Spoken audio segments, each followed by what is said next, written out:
Yang ke-16, adakah kita memiliki kasih ilahi?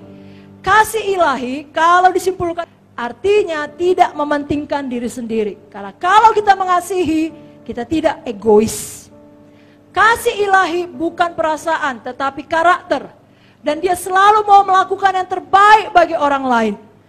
Kolose 3 ayat 14 mengatakan, kasih adalah pengikat yang mempersatukan.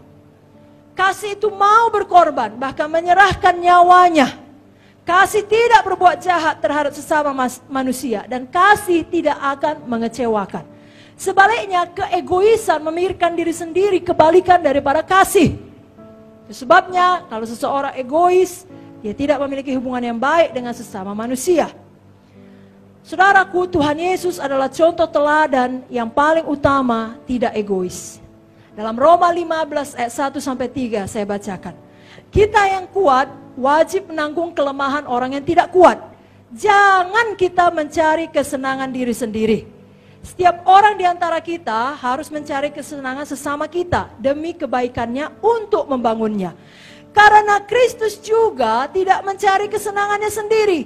Tapi seperti ada tertulis, kata-kata cercaan mereka yang mencerca engkau telah mengenai aku. Saudaraku, mari kita teladani Kristus. 1 Petrus 1 ayat 22, saya bacakan. Kamu telah menyucikan dirimu oleh ketaatan kepada kebenaran, sehingga kamu dapat mengamalkan kasih persaudaraan yang tulus ikhlas. Hendaklah kamu bersungguh-sungguh saling mengasihi dengan segenap hatimu.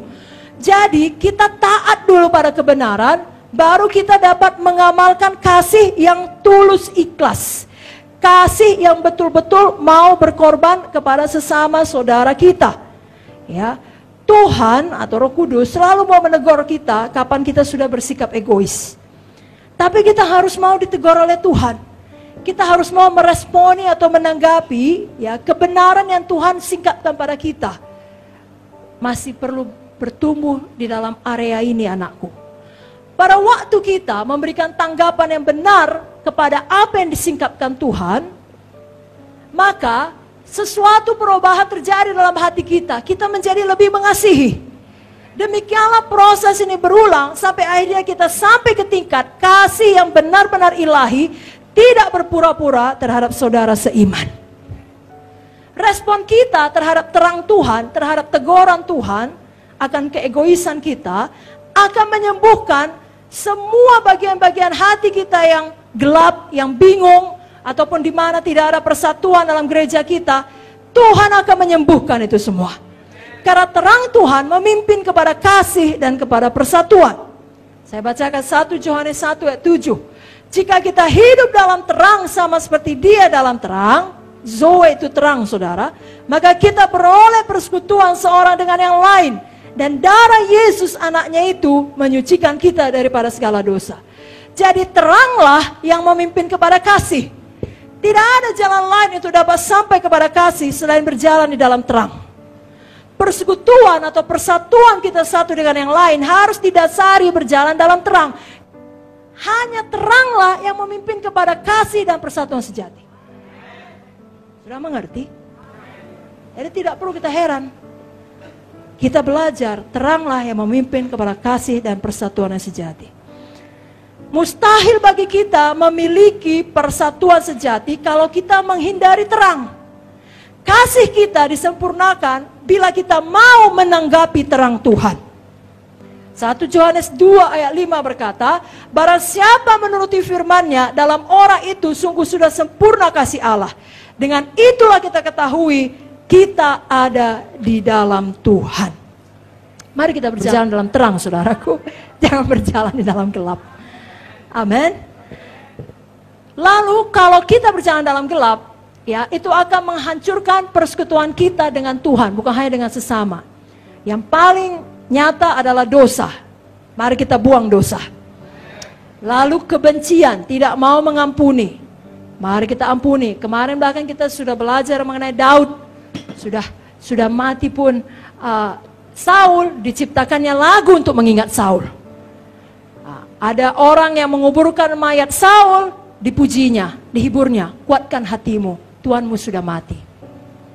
Dibutuhkan 2 orang untuk bertengkar. Kalau lagu dunia dikatakan takes 2 to tango. Dibutuhkan 2 orang untuk menari tango. Kalau tidak ada yang mau bertengkar, tidak ada yang mau membenci, salah satunya saja mau mengampuni, tidak akan jadi pertikaian itu, saudara.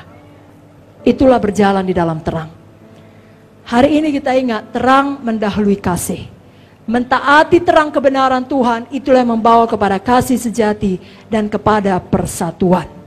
Mari kita angkat tangan kita, katakan, saya berjalan dalam terang, saya buang semua dosa, saya tidak terikat 3G, saya berjalan dalam kasih, saya mengampuni semua orang. Ada amin? Amin. Karena memang dunia zaman sekarang butuh kali orang-orang yang penuh kasih Yesus.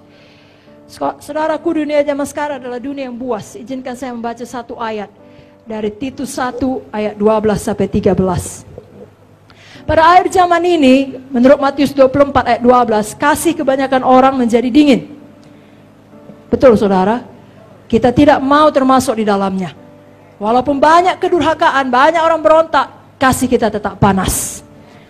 Mari kita tetap mengasihi semua orang pada akhir zaman ini, seperti surat Paulus kepada Titus yang akan kita baca. Mari kita baca sama-sama. 1, 2, 3, ya. Seorang dari kalangan mereka, nabi mereka sendiri pernah berkata, dasar orang Kreta, pembohong, binatang buas, pelahap yang malas.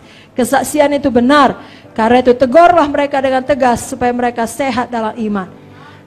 Kita sejahat apapun jemaat kita, enggaknya kita bilang dia binatang buas.